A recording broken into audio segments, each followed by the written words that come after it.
Recording in progress. Muito bem. Agora eu trago aqui o participação da apostila. Pronto. Fragmento muratoriano. O fragmento muratoriano é uma evidência que uma espécie de cânon já existia no paralelo final do século II, pois tratava-se de um grupo de textos cristãos similar ao cânon. Prova que talvez já no final do século II existia um conjunto de textos cristãos, inclusive os 4 evangelhos. Esse documento argumentava contra as observações dos antigegomena, que significa escritos cristãos que são disputados, ou literalmente as obras em que há alguém que falou contra. Este grupo é distinto dos notha, né? Espúrios ou rejeitados. É uma expressão que diz aí. E se opõe ao homologomena, os escritos aceitos. Você pode falar assim para os irmãos, a paz do Senhor, eu quero falar aqui no livro de Apocalipse, que é um livro homologomena. Eu não vou falar hoje sobre os antilogomena, porque não é o texto da noite, né? Não é o objeto da noite. O pessoal fica assim, meu, o que está falando? Não. É porque eu faço teologia, irmão, está sendo? Na MRV. Quem não faz aí, por favor, né? Vai fazer. Né? O fragmento muratoriano leva esse nome, pois foi descoberta na Biblioteca Ambrosiana de Milão, por Ludovico Antoni Muratori, publicado em 1740. Olha aí, contemporâneo de John Wesley, hein? Quer dizer, a publicação, né? Então, olha, a biblioteca... Por que Ambrosiana de Milão? Porque Ambrósio foi um dos patrísticos, né? Ele foi um dos que argumentou com o Agostinho de Hipona. Interessante. Leva o nome dele, né? Em Milão.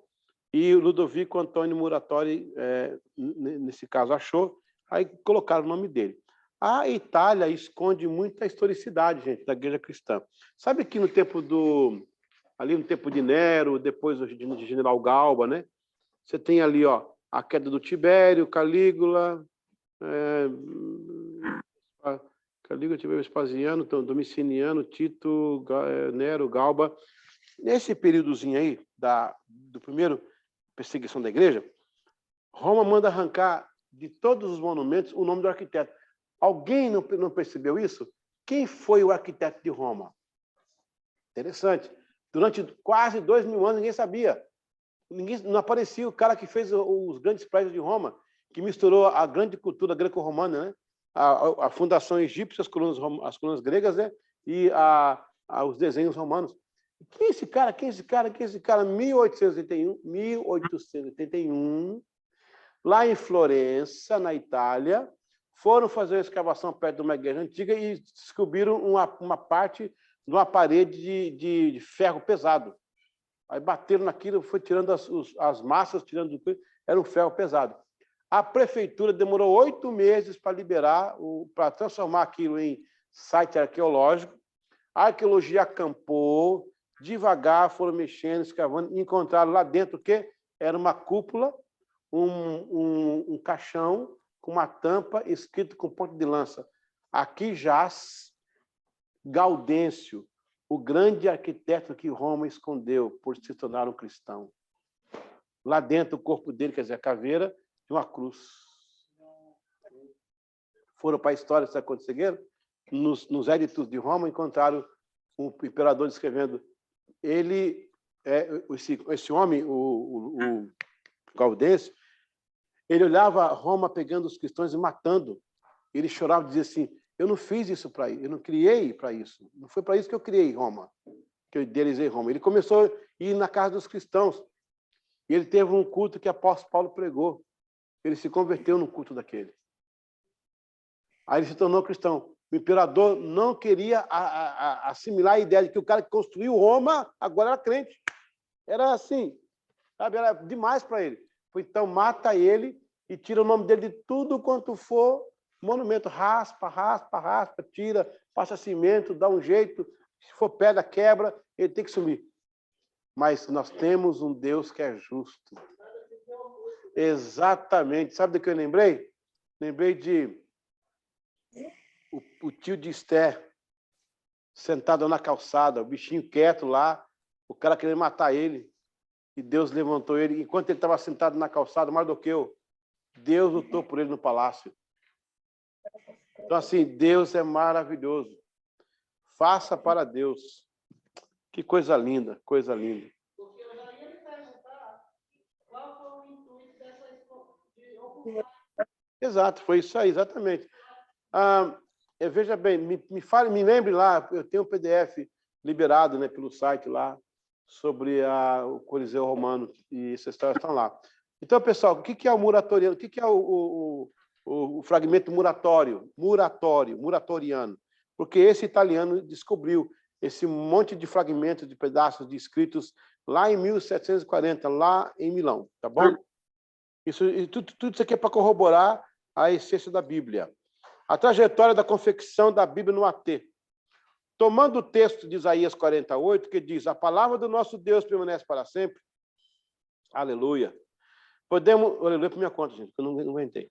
Podemos nos certificar que a palavra de Deus sempre teve seu lugar na vida dos humanos.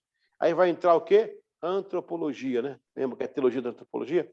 E não importa períodos ou materiais, contextos ou locais, ela permaneceu. A Bíblia chegou até nós pelas mãos dos copistas, um trabalho árduo e responsável. Deus mesmo ordena que se façam cópias em Deuteronômio 17, 18.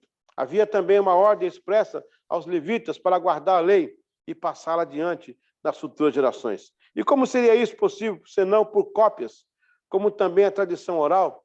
Deuteronômio 31, 26, com o fim do exílio babilônico apareceram os soferins, ou seja, os escribas, uma classe especial e excelente de copistas, e foram eles quem nos legou os 39 livros do AT. Esdras 7, 6, as notas. Depois desse, já na Idade Média, surgiu outro grupo, igualmente zeloso, que foram os maçoretas. Lembra do que fala da Bíblia dos maçoréticos, né? Eu quero fazer uma alusão aqui ainda, onde apareceu a palavra nota, lá em cima. Lembra que eu falei aqui, ó? Este grupo é distinto dos nota. Quando você tem algo importante, o que você faz? Você faz uma nota. Tem aqueles livrinhos amarelinhos que você destaca e coloca assim no computador, a nota. Então é isso aí, porque era muito importante o assunto. Então, daí nasceu a nota. É o nome de nota, por isso aí, entendeu? É uma palavra grega. Aí a trajetória da Bíblia no NT. Então, você já viu aqui no AT, agora no NT. Os livros que compõem o NT são 27 ao todo, acordados pelas comunidades eruditas de estudos sérios e responsáveis. Gente, um ponto aqui. Meu Deus, coisa linda isso aqui. Um livro subsistir todo este tempo. Você imagina isso, pessoal? Olha, não sei mais quem foi Machado de Assis, sabe?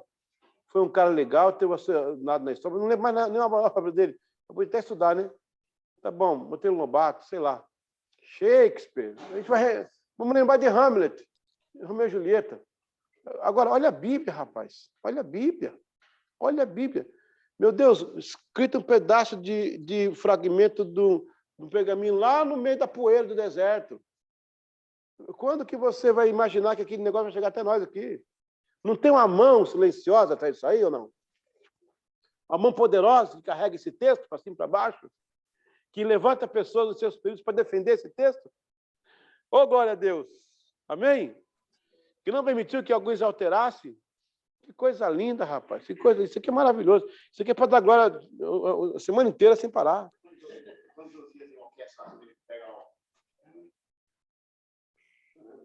Não, eu fico pensando assim, gente, como que Deus fez? Só pode ser Deus ter feito isso aqui. A Igreja Primitiva fez cópias dos originais que se perderam em meio às cópias. Mas o fizeram sob a tradição responsável dos escribas, do AT. No caso, já são os amanuenses, né? Colossenses 4,16.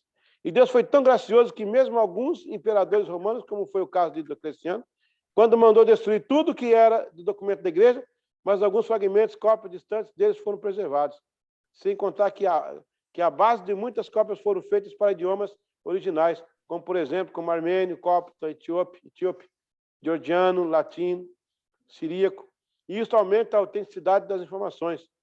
Para se identificar a tradução copista verdadeira, é só notar que, embora o estilo de cada copista ou palavras sinônimas, parecidas aproximadas, pelo menos o assunto de fundo é o mesmo assunto. Gente, quando o Tyndale foi perseguido aqui por causa do rei da Inglaterra, né? Porque o Tyndale ele trouxe a Bíblia para o inglês comum. A Bíblia de Wycliffe, de 1269, era uma Bíblia erudita, era uma Bíblia feita sobre uma erudição muito arcaica, que se misturava com o alemão, o baixo alemão e as línguas nórdicas. O Tyndale teve a ideia de fazer uma linguagem para que o povo camponês, ele dizia assim, ó, quando terminar a tradução, o mais simples da Inglaterra, o que leva a mão no arado, poderá lê-la, entender. E a Igreja Católica estava por trás disso. Quem matou o Tyndale, na verdade, foi a Igreja Católica, né? Na época, ainda, o Henrique VIII era amicíssimo da Igreja Católica. Depois ele virou a cabeça por causa da negação do seu divórcio. Mas o Tyndale, ele se escondeu em Gloucester, aqui na Inglaterra, onde havia fábricas de roupas. Ele, usando a bênção do Gutenberg, né, que foi a imprensa, conseguiu mandar 3.000 Bíblias no meio das roupas. Glória a Deus. Veio para Gloucester, ficou escondido, confeccionando Bíblia e mandando para várias partes da Inglaterra no meio das confecções e um monte de Bíblia. 3.000 Bíblias ele conseguiu enviar. Glória a Deus. Glória a Deus. Que coisa, gente, só Deus. Como é que alguém pode amar um livro desse e fazer isso por um livro desse, gente? Não. Se não for o Espírito Santo de Deus, o que seria? É Ele mesmo, né? Ele mantendo a sua palavra. Coisa linda, coisa linda. De Gutenberg até nós, sim, a Bíblia venceu. Foi rasgada, perseguida, queimada, escondida, sofreu com ataques de desvios de terror, mas venceu. Uma das bênçãos para isso foi Gutenberg e sua invenção da imprensa. A Bíblia de Gutenberg foi impressa entre 1450 a 1455. E de lá para cá ela não parou de ser o livro mais publicado do mundo. Essa Bíblia é considerada o impresso mais importante, porque inicia a produção em massa de livros. Uma cópia completa dessa Bíblia possui 1.272 páginas, com texto em 2 colunas. A maioria era encadernada em 2 volumes, que é no caso do Códice, né?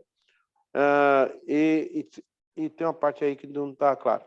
Eles foram impressas, rubricadas, iluminadas, à mão, em um período de 3 anos. É que vai acontecer as Bíblias ilustradas, né?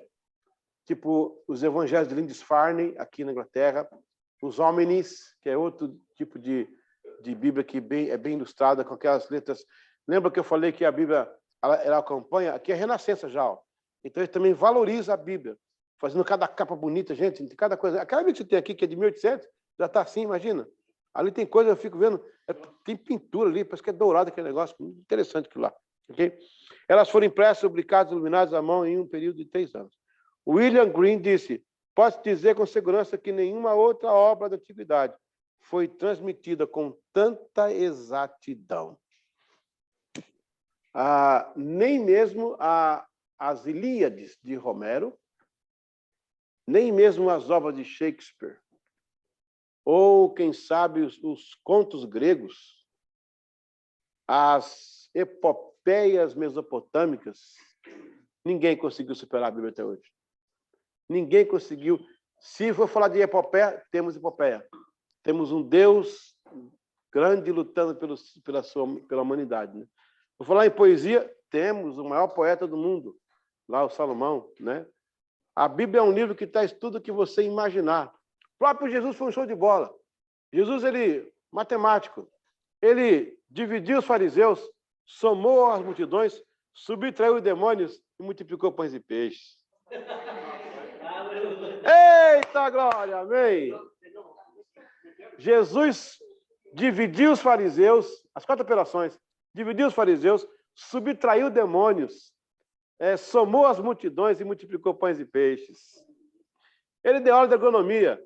Olha, joga a semente na terra boa que vai nascer. Deu aula de construção civil. Não se constrói uma torre sem antes fazer um orçamento para que não pare no caminho e fique envergonhado. Deu aula de pescaria. Jogue para a lado direito, aqui tem peixe. Aleluia. Deu aula para os doutores. Quando chegar no céu, vai ser fácil me conhecer no céu. Eu vou estar do trono assim, gritando assim, é demais. Vai estar todo mundo assim, santo, santo, eu vou estar, é demais, você arrebenta, você arrebenta. Você é o tampa, fecha em cima, você é demais. Você é o cara, velho, você é o cara. Vai ser fácil. Glória a Deus, amém?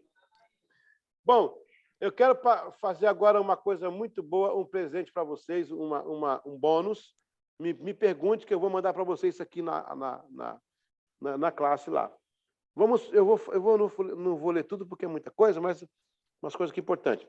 A Bíblia inglesa possui seus primórdios a partir do século VII, porque a língua inglesa ela vai se solidificar a partir do século VII. Até o século VII, ela tem influências nórdicas, norueguesas, normândias, os celtas, os pitos, os jutos, os bretões, os anglos.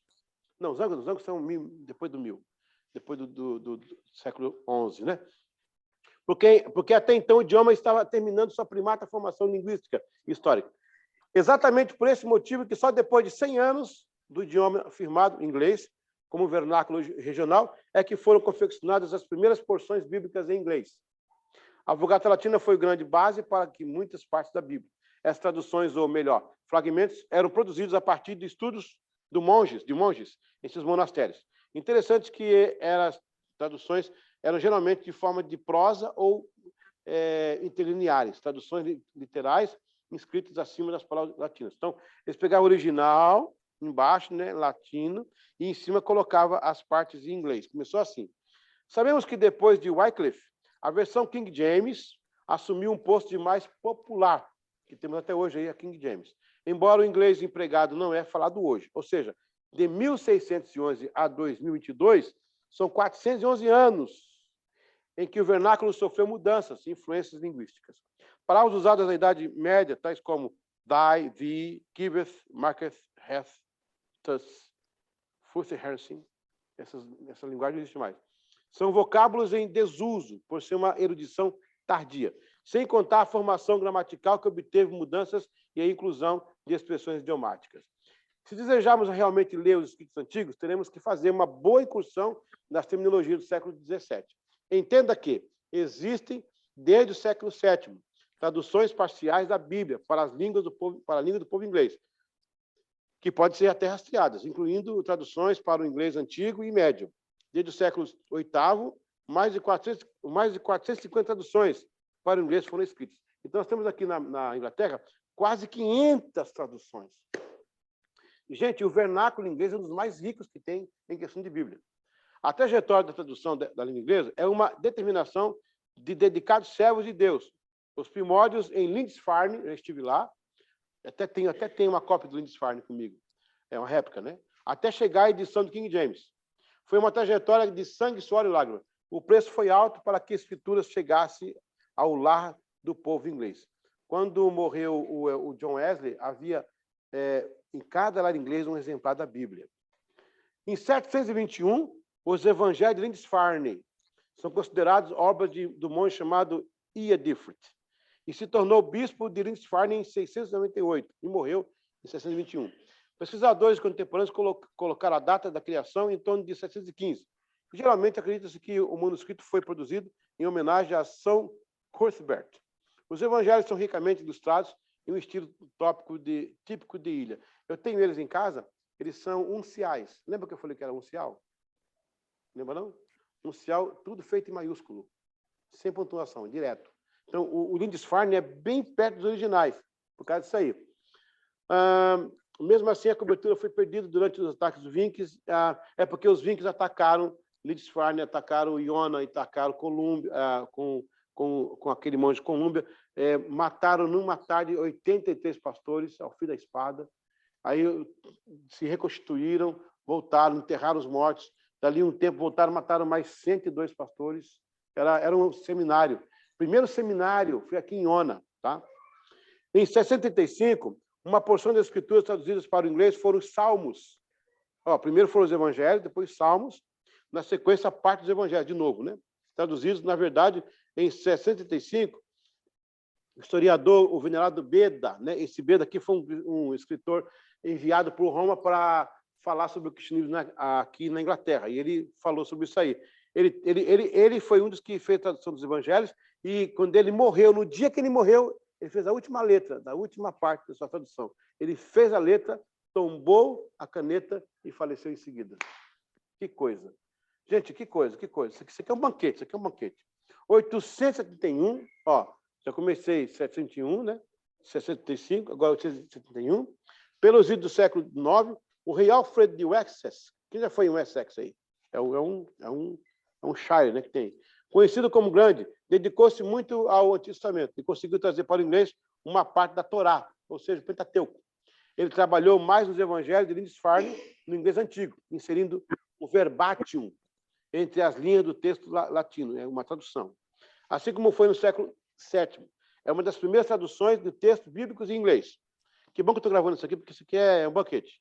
No século XVII, esses evangelhos foram adquiridos por Robert Cotton. A biblioteca de Cotton foi adquirida pelo Museu Britânico no século XVIII. E o paradeiro final desse material foi a Biblioteca Britânica em Londres. Está aqui em Londres. Que coisa linda, gente, que coisa linda. 990, no 10º século, aparecem os evangelhos de Saxônia, neste caso, a ocidental, em língua saxônica, portanto, proto-inglês, porque o saxônico é o proto-inglês, né?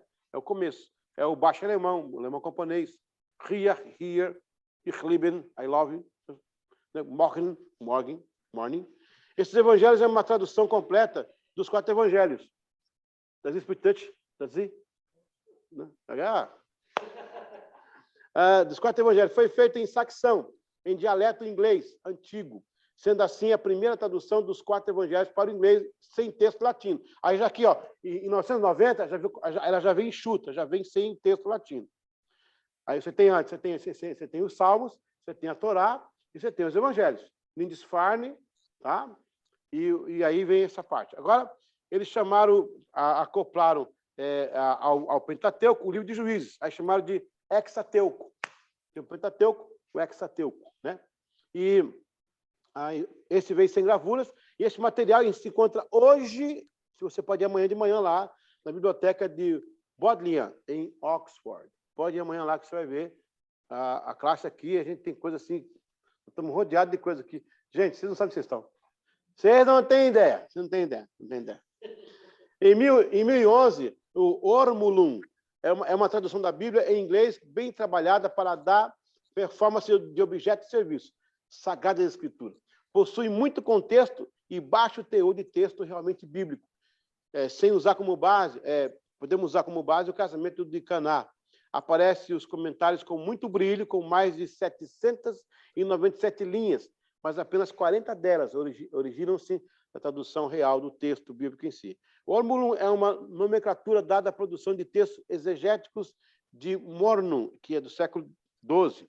A obra é singular, pois é um momento em que a conquista normanda aproximava com as influências linguísticas. O Ormulum manteve vivo o inglês médio falado de então. Porque 1100, 1011, 1100, o Guilherme está chegando por aqui. Vem da Normândia, que é o norte da França, invade aqui. Então, essa obra ela vai sustentar esse inglês, vai segurar, porque ela tem um alto teor artístico. Ela é muito mais desenhada do que falada. Isso aí ajudou a manter a obra. Eles tinham dificuldade de destruir uma obra dessa aí. 1290, Richard Hole, este grande autor, de 1290, confeccionou o material saltério inglês, que o saltério vai ser o quê? Parte do Locke. O que é Locke? Quem sabe o que é Locke? Não, Locke. Livro de Oração Comum. É o livro, a primeira liturgia inglesa, o Locke, Livro de Oração Comum. Né? É o Prayer Book, Common Prayer Book. Então, o saltério inglês vai fazer parte disso aí. Em sua pequena passagem pela Terra, produziu 2 grandes volumes de comentários bíblicos. Ele não chegou a confeccionar traduções inteiras da Bíblia, porém, alguns trabalhos pontuais. Alguns não, muitos, né?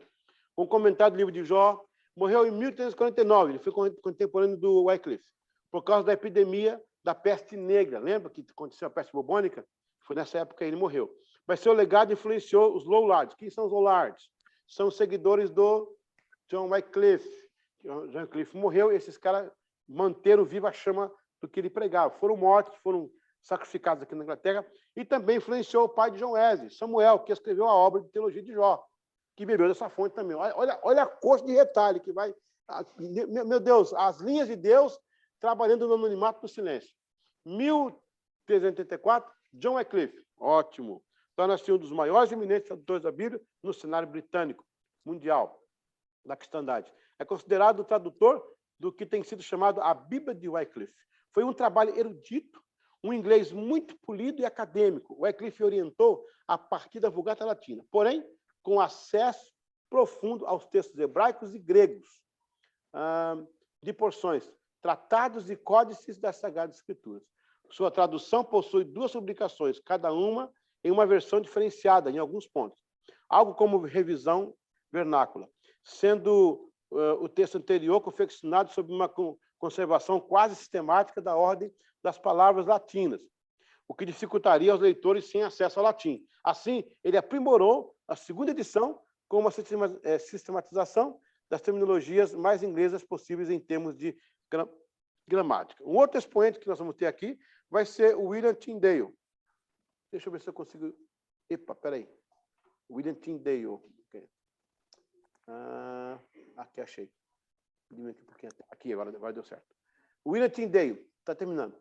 Fez um trabalho extraordinário. A mesma preocupação que o Wycliffe teve em melhorar a terminologia para a compreensão popular. Os caras demais. Nessa época, nessa época, os caras brincavam. Vou fazer uma Bíblia para quem fala latim. Agora fazer para quem fala inglês. Não, fazer quem fala espanhol. Que coisa, cara. Que coisa. Não, isso é 1300, cara. O Brasil nem era descoberto ainda. Pelo amor de Deus. Alguém me ajuda aí. Meu Deus. Sua tradução foi mais popular do que a de Wycliffe, ao ponto de ser a base da versão da King James e originar mais de 20% da Bíblia em 1611. Chupa essa manga aí, glória a Deus. Desculpa, gente. Desculpa, que eu entro na história e... Meu Deus do céu. A tradução de Tyndale foi a primeira Bíblia inglesa assim impressa no sistema de Gutenberg e atingiu em cheio ao período da modernidade inglesa, entre 1500 e 1800.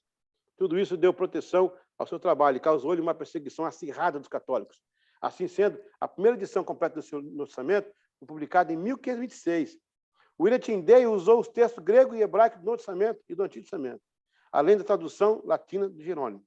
Ele não concluiu o Antigo Testamento, mas deixou um legado histórico para a publicidade inglesa e mundial. Foi o primeiro tradutor a usar a impressora, resultando na distribuição de vários milhares de cópias de tradução do Novo Testamento em toda a Inglaterra. Quando Tyndale concluiu a tradução inglesa do Novo Testamento, grego lá em Worms, na Alemanha, e começou a enviá-las para a Inglaterra, escondidas em roupas. Ele tinha crescido em Gloucestershire, o condado de fabricação de roupas, e agora, vendo isso como sendo uma providência, em outubro de 1506, o livro tinha sido banido por Dom Tunstall, de Londres, mas a tiragem era de pelo menos 3.000, e os livros estavam chegando ao povo, ao longo dos próximos 8 anos, em 5 edições escondidas. Eita, contrabando abençoado, né? Glória a Deus. Tyndale não concluiu sua tradução no Antigo Testamento. Ele foi morto nos arredores de Bruxelas, no dia 6 de outubro de 1536, pelo fato de lutar para que o povo inglês tivesse uma tradução popular. Antes de iniciar seu estrangulamento e depois de ser queimado na fogueira, Tyndale orou: ó Senhor, abre os olhos do rei da Inglaterra. Um ano antes do martírio de Tyndale, a mando do rei Henrique VIII, Miles Coverdale produziu a primeira impressão da tradução em inglês da Bíblia completa. O curioso foi que esta Bíblia teve como base a tradução de Tyndale. Deus é Deus, né? Sem o rei perceber. O rei é trouxa, meu Deus é inteligente. A morte de Tyndale, eu já posso falar, né? Naquela época eu morreria. A morte de Tyndale deu-se por rejeitar o pedido do rei de rebater Lutero, justamente por traduzir o inglês para o inglês popular. Deus ouviu a oração do seu servo. Também foram usadas traduções pessoais do latim e do alemão, tendo como fonte a Bíblia de Lutero e o Antigo Testamento, em 1534. Esta foi a primeira edição adaptada de Coverdale para a sua primeira versão autorizada, conhecida como a Grande Bíblia. John Rogers era responsável pela Bíblia de Mateus. Ele usava Mateus porque ele se escondia no nome com medo de ser morto, né? Em 1537. A Bíblia de Mateus, mas é do John Rogers. uma revisão da Bíblia de Mateus foi impressa em 1539. Aí, encerrando aqui, peraí, finalzinho aqui, vamos voltar? Ok. Aí vem, em 1568, o sucessor da Bíblia, o sucesso da Bíblia de Genebra, impulsionou a coroa inglesa a editar a Bíblia dos Bispos. Ela foi publicada em 1568, uma ampliação da Bíblia de Coverdale, mais ampla e com muita terminologia eclesiástica. Foi um grande feito da rainha Elizabeth I, para autorizar uma versão nacional mais contundente. A intenção era para os lares, porém a erudição, mais uma vez, atrapalhou que fosse acesso a todos, né? Tornou-se mais um exemplar para a paróquia e cerimônias religiosas. Finalmente, em 1611, a repercussão da Bíblia de Genebra e sua influência sobre o antijacobismo, depois eu explico, incitou parte da maioria do parlamento do rei a reagir. Desta forma, tornava-se cada vez mais importante a Inglaterra oferecer uma Bíblia em inglês, com tamanha magnitude que fora apresentada a Bíblia de Genebra. Por quê? Porque Genebra é a Bíblia puritana. Entendeu? Não bastasse a ampla distribuição e orientação dos comentários calvinistas republicanos da Bíblia de Genebra. A ira do rei se acendeu pela pressão do parlamento. Assim, era evidente e inadiável que o rei autorizasse uma nova tradução que fosse bem melhor do que a Bíblia dos Bispos. Neste momento, foram convocados vários eruditos e, assim, o trabalho de cerca de 50 tradutores, em 4 anos e meio, teve seu resultado. A versão autorizada King James. Essa edição foi avaliada sob a supervisão efetiva do arcebispo de Canterbury, Richard James. Essa edição foi avaliada sob... A nova tradução levou a alcunha de King James, por homenagear ao seu patrocinador. Mas ele não conhecia a Bíblia, esse rei era devasso, era pederasta. E não sei por que as editoras colocam o nome dele lá. Tem que ser, para mim, tem que ser a Bíblia de Tyndale, né? Ironicamente, os textos de Tyndale, em influência da tradução da Bíblia de Genebra, foram influenciados para a confecção da Bíblia de King James. Tyndale, 18%, Genebra, 20%. Finalmente, hoje em dia, após 1.301 anos de história de tradução da Bíblia inglesa, ela coleciona mais de 450 obras, em traduções, comentários, artigos e porções. A partir de 1611, o trabalho não cessou e muitas outras obras surgiram que careciam ampliar este artigo. No entanto, me detenho no aspecto proto-histórico fundamental das traduções que se iniciam no período de 721 a 1611. Entretanto, em relação à nossa época, temos, assim, mais de 1.300 anos de historicidade bíblica em solo inglês. Uma vez politicamente iniciada, outras vezes culturalmente ou missionária. De certa forma, a palavra de Deus chegou até nós pelo curso do amor, da luta, dos mártires, convicções e principalmente pela vontade do eterno Deus. Amém. Muito obrigado. Está em nossa matéria.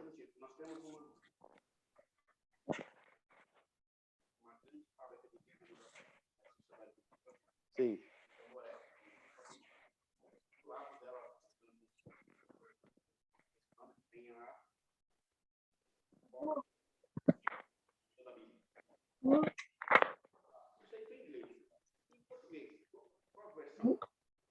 Português seria uma outra aula, porque tem realmente uma grande historicidade.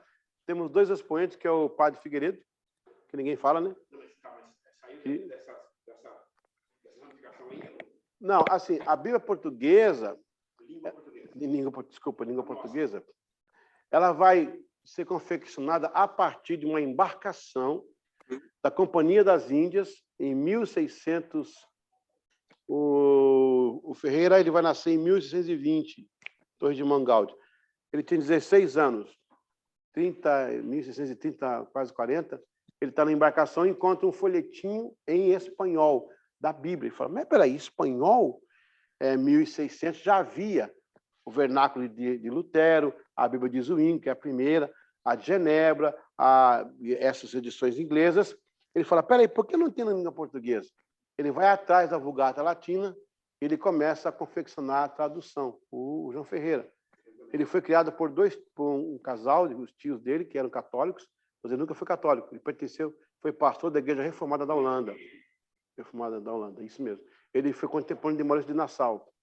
E aí ele vai para ser pastor em Goa, na Índia, onde fala português, e lá ele confecciona a Bíblia.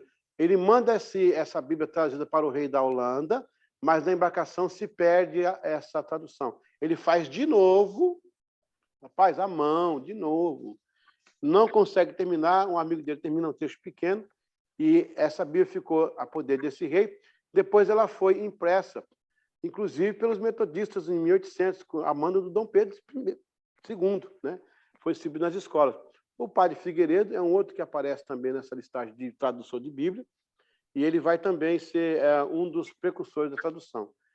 Com a chegada da Sociedade Bíblica do Brasil, ou seu nascimento, ela vai ter muitas traduções, por exemplo, a Corrigida de Almeida, a Fiel, a Massorética, a Soares, são vários tipos, né? E o Brasil, então, foi presenteado na língua portuguesa através dos trabalhos primórdios do João Ferreira de Almeida, que é o nosso Lutero. O João Ferreira de Almeida é o Lutero português, na verdade, né?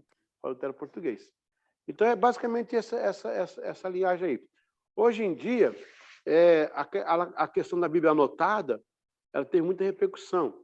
Você vai ter algumas traduções diretas do inglês também, que vai ser uma tradução paralela, né? O que mais importa é a gente ficar com aquela Bíblia que tem mais tendência à ortodoxia.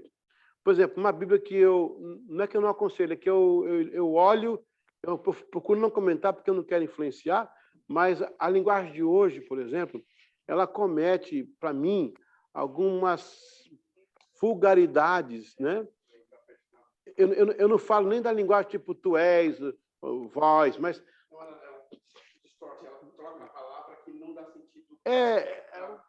o sentido profundo. Por exemplo, não se turbe o vosso coração.